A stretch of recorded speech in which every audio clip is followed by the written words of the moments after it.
La parole est à Hugo Touzet pour nous parler accès au droit.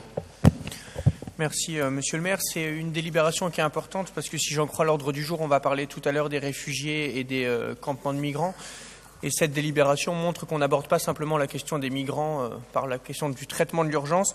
Et donc c'est une subvention de 115 000 € que je vais vous inviter à voter, qui concerne 31 associations au titre de l'intégration pour des projets visant à favoriser l'accès au droit pour les Parisiens et les Parisiennes immigrés. Donc sur ces 31 associations, 8 sont localisées dans le 18e arrondissement et elles sont réparties en 4 axes qui permettent à ce que ces personnes puissent avoir un accès qu'elles n'ont pas aujourd'hui aux droits élémentaires en termes de logement, de santé, d'accès à la culture, etc. etc. Et donc ces associations sont divisées en 4 grands axes. Il y a les permanences d'écrivains publics, qui concernent 4 actions au total, la question de l'accompagnement juridique, administratif et social, la question de la médiation et de l'accès à la santé. Et donc je vais simplement nommer les associations qui sont du 18e, donc qui sont au nombre de 8 sur les 31 associations au total. En ce qui concerne les permanences d'écrivains publics, il y a l'association Accueil Lagois, donc pour une subvention de 4 000 €. J'en profite d'ailleurs pour dire que c'est désormais une association qui offre un service de domiciliation et qui permet d'accueillir 600 personnes fragiles. L'association Antanac, l'association Ma Plume est à vous.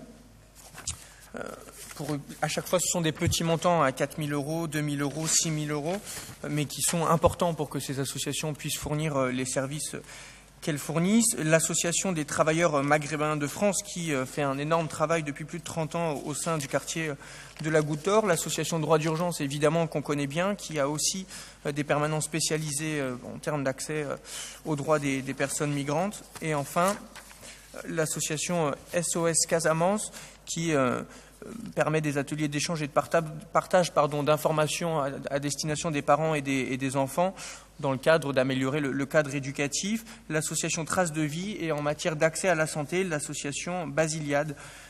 Voilà, donc ce sont à chaque fois des petits montants, mais qui, encore une fois, permettent à ces associations de fournir le service qu'elles fournissent et d'être aussi efficaces en matière d'intégration pour les personnes et les populations dont je parlais. Je vous remercie.